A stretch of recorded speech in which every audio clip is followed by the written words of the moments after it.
Good evening, everybody. My name is Jacob Hernandez.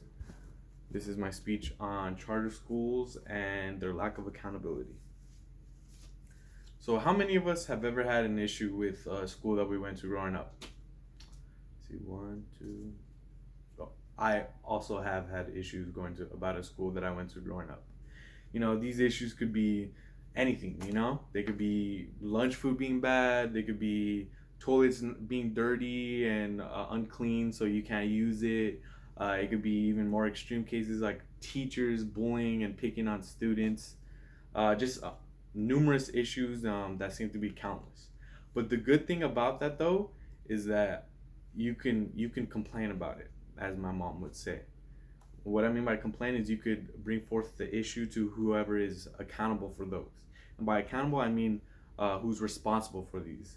So if I go to a parent teacher meeting, I could talk about, maybe, is my student, being taught right? Is he being taught at the right pace?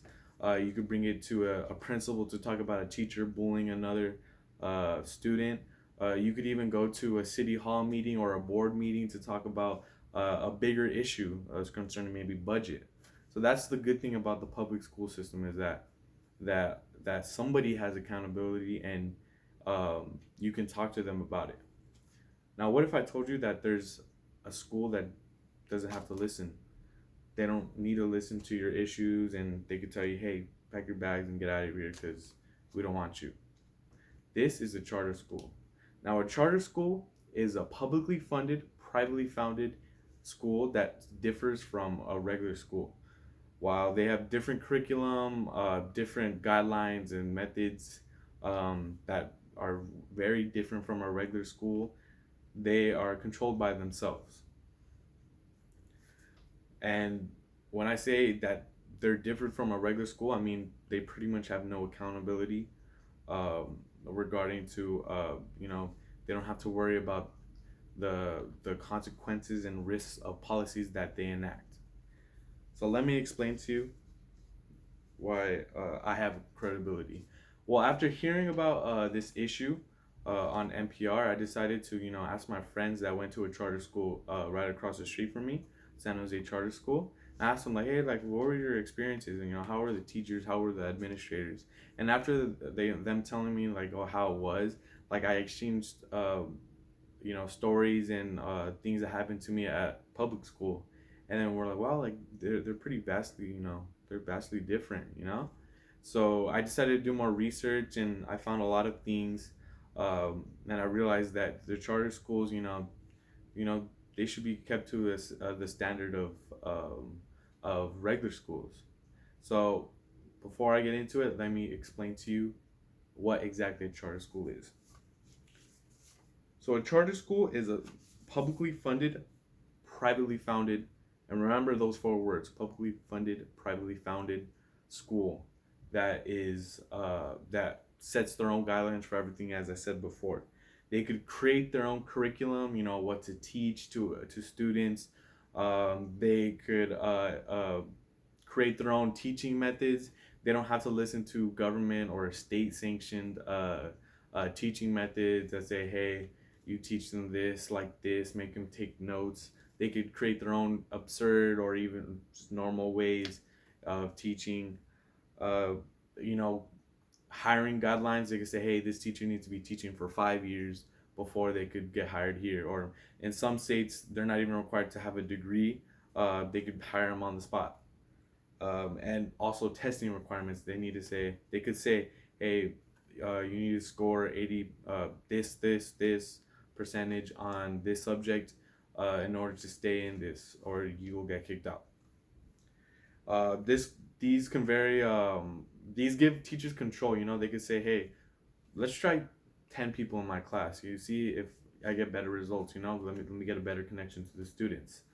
And even it could go into different teacher methods, like let's try two teachers in one class, or maybe even three. So they want to get better results, so they could try different things, which it creates innovation, and it could be positive, but it also hurts teachers and students at the same time. Another thing that charter schools have is at will employment. So that means they could hire people at will and fire people at will with no reasonable explanation. So what I mean by that is that they don't need to provide a reason why a teacher got fired. They could just say, "Oh, we didn't need them anymore, so we fired them." Well, a lot of the times that an at will employment firing happens is because there's a little something behind it. But that's for a later part of the speech. I'm just explaining what a charter school is. So let me explain the negative aspects. NPR reported that 15% of the 69 charter schools are operating for profit. What's even a stranger number is that in one state like Michigan, 80% of all charter schools are for profit. This doesn't sit well with me.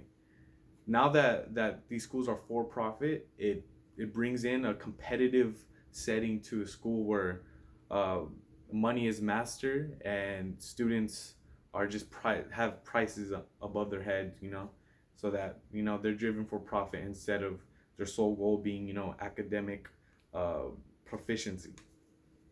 So by using this, uh, people that have some of these charter schools have actually brought in for-profit managing companies to run the school like a chain, like just another business. They see students and they don't see them as pupils anymore. They just see them as money. So they have no problem with saying like, hey, discipline this worker if they're not performing the best, and they see teachers as interchangeable parts that can be replaced at a moment's notice. They're not teachers and humans anymore.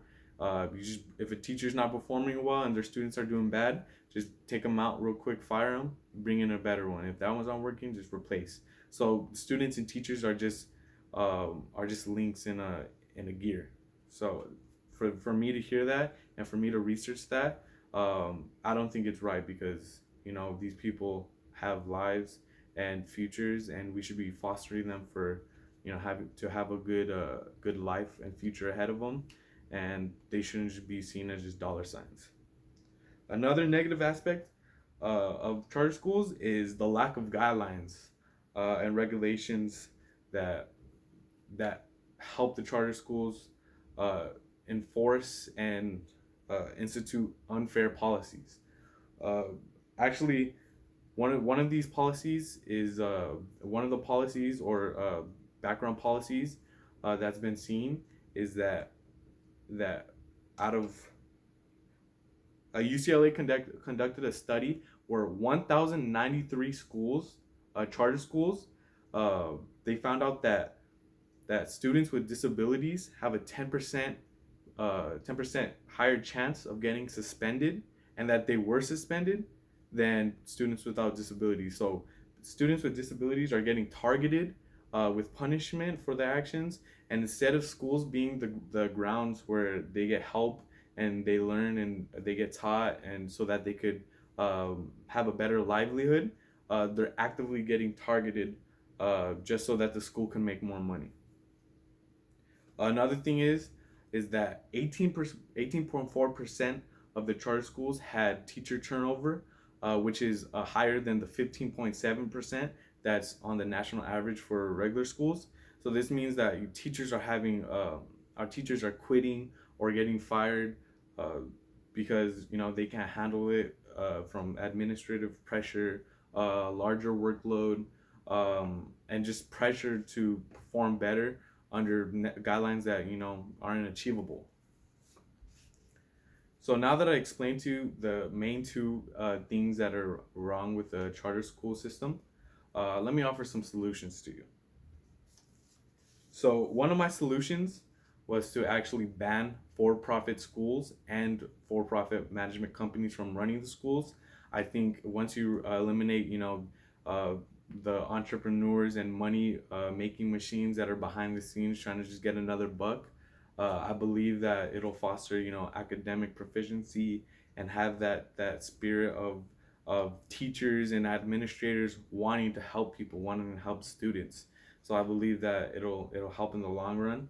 Another thing though is that this will actually bring down corruption, since more than 1/3 of the schools that received a grant from 2006 to 2016, they've either closed or they've never even opened. So you can't even track the 4 million that was granted in grants from that time period. Nobody knows where it went, and they can't trace it. Um, Again, this was done by the Ohio Institute of Educational Reform. So we're seeing that businessmen and people like that are coming in to try to say, hey, maybe this is a way to make money, when schools shouldn't be made for that. They should be made for learning. Another solution I have is teacher unions that are mandated in charter schools. I believe that having a teacher union, they can come in agreement with the school to set a guideline, a set of curriculum to teach the students that's fair. Um, uh, I know a charter school might want, like, maybe higher requirements or higher standards than a normal one, but I do believe that setting higher ones only hurts the school in the long run. By having a union and setting these rules and regulations, I think that the teacher will be able to bear the workload. They won't face the pressure from administration to discipline a student that they don't think is in the wrong, or enforce a policy that shouldn't even be enforced. So I think that the teacher turnover will be lower. It'll help teachers, ease teachers, so that they could teach with their best ability. And I think that having the union will also help with teachers knowing that their job is secure. They don't have to worry about it, and because teachers are very important.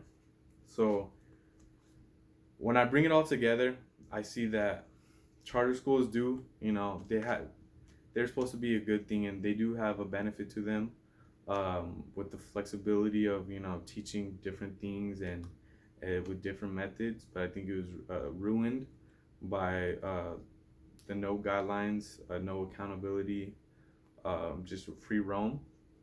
I hope that in the future these schools can be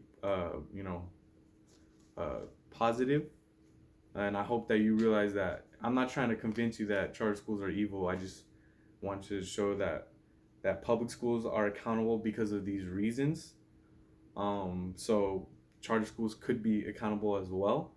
Uh, and it's like the great Malala Yousafzai said, one book, one pen, one child, one teacher, and you could change the world. Thank you for listening to my speech.